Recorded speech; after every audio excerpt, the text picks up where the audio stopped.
Hello again, it's Lock Noob, and is there anything sort of more prevalent and classic as the Yale Eurocylinder? Yale are a brand which everybody knows. They clearly are, market leaders in certain areas in the lock world, and for a good reason.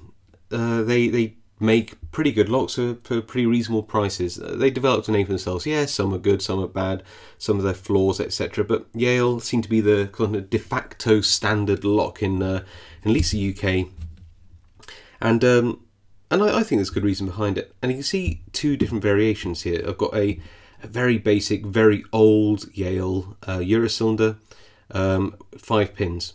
So this couldn't be a more standard, old school Yale Eurocylinder.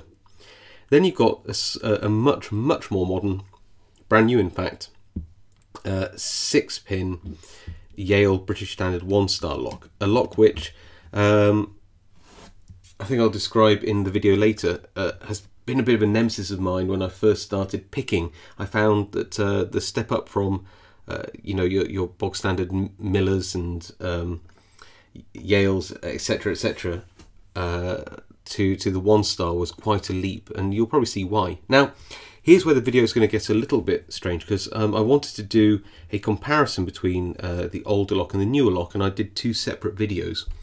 And as I was editing it, I thought, you know what? It'd be better if these were edited together. So what we'll do is we'll now go to the video where I pick the Yale Old School Classic 5-pin Yale Eurocylinder, and then its bigger brother, the much more modern Yale 1-star that we know and love today. So I hope you enjoy the video. We'll pick this one first, and then you can see comparatively how things have evolved up to this one a bit later. Okay, I'll enjoy, and I'll catch you again in a bit. In the Vice is just one of the most common locks in the country. Actually, I'm based in the UK, and this is just a Yale standard 1, 2, 3, 4, 5-pin Yale. See, the keys had a little bit of a life. Clearly an older lock, this one. Works fine though still. But yeah, I think it's probably been dropped in the lock or something. Yeah, had a bit of a hard time, hasn't it?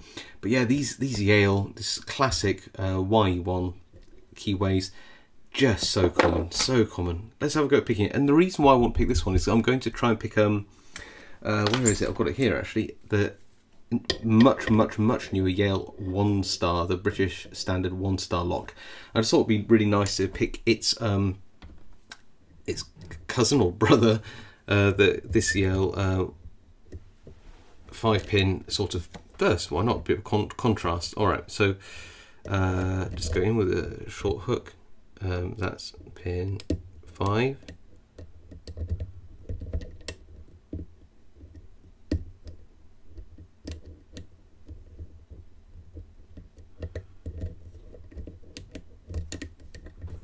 Reset, wasn't happy with any of that actually. That's 3, 2, back to 3 again, 5, oh, losing tension, that's 4, and hit 5 again, and we're open. So yeah, not a particularly tough lock, that one. Quite honestly, I don't know if I felt any spools in that either. Very strange, very strange. And I don't think I had to set pin 1 whatsoever, so quite good bitting in some regards, because it's got a low and then some highs in the middle, but didn't offer up much in the way of resistance, did it? Okay. So let's have a look what is inside this lock that wasn't particularly hard to pick, and let's see if there's any spools. I'm expecting 2 spools at least in a Yale.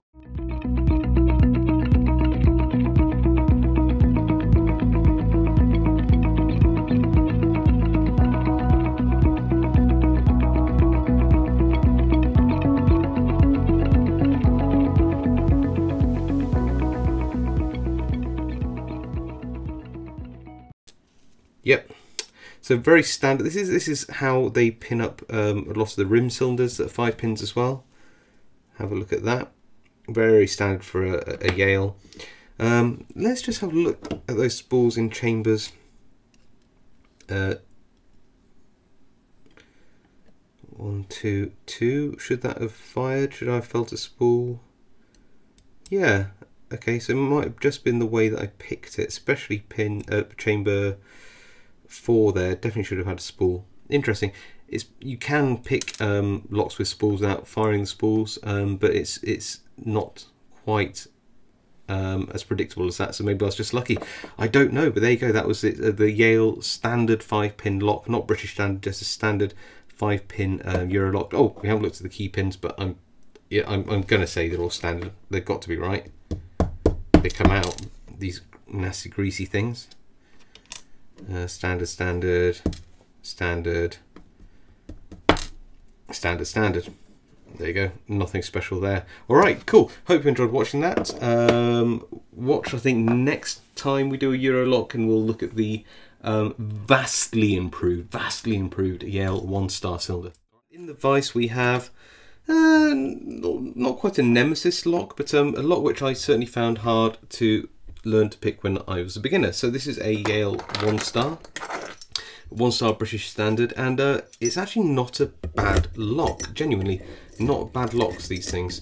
Very smooth. They come standard 6 pins. Pretty good bitting. Look at that. Very high, very low, and then some highs afterwards. So certainly not a pushover lock. One which I would say is an intermediate pick, and I think that on the right application, it's not a bad one to actually have in the wild, in situ. So let's have a go. Pin 1.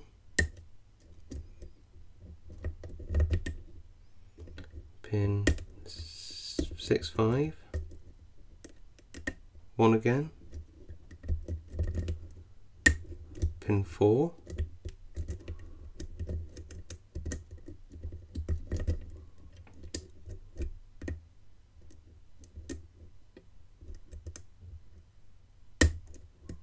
Pin, I think that's 4 again.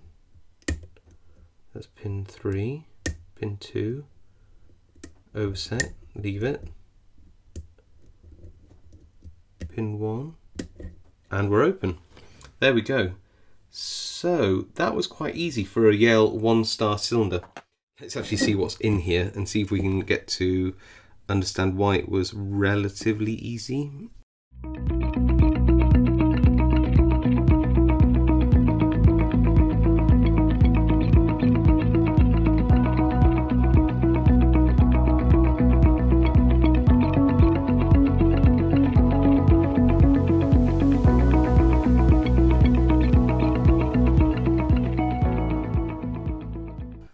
Last but not least, one which is another multiple. Well, that is interesting. I didn't expect that.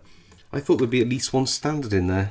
But look at these. Aren't they actually quite beautiful, these Yale 1-star multi-spools? Look at that.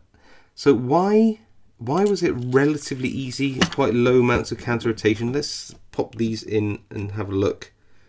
Let's see how active they will be. The core felt quite solid, so I'm expecting that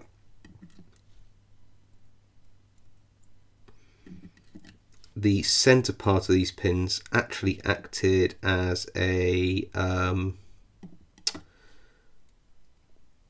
standard pin. So here we go. Let's have a look here. You can see that. Oh, trying to tip it so you can see, while also keeping the pins in the core. Okay, so you can see here that the center parts of pins 3, 4, 5, all sort of, and maybe 1, all act as standards until you set them slightly. And then they'll act like a spool, because they'll just, you can see it riding there. Pin 2 actually acts as standard because it doesn't quite set deep enough for that spooling to come into effect. I suppose if it had a much deeper pin, then you might catch the top of these spools. But as it is, they only sort of act like shallow spools in this lock, which might explain why it's a slightly easier pick. You can see down here the 1, 2, 3, 4, 5, steel anti-drill pins in there. But yeah, these Yale 1-star locks are actually pretty good all in all, I would say. They've got some really nice kind of double spools or barrel spools, kind of look really cool. And let's have a look at the key pins. Anything in the chambers there? Any undercutting? No, just standard chambers as well. Pin 1, 2, that's the anti-drill pin, and that pin there, 2, 3, 4, 5, 6. I think. It doesn't matter, I'll repin it properly when I put it back together. But there we go, let's have a look at those pins. And actually, those are really, really cool key pins as well. You can see that they are serrated and spooled, which means that if you overset them, they tend to hang up in the lock. But yeah, shake them down a bit so you can see them all together. Pretty nice actually, isn't it? I think these are definitely a step up from you know, your standard pin on spool pinned Euros. This is pretty good actually. I like the Yale 1-star. Hope you enjoyed that. I enjoyed picking it. I didn't enjoy cutting it. Hopefully you learnt something, even if it was not to be me. Okay, I'll catch you all next time.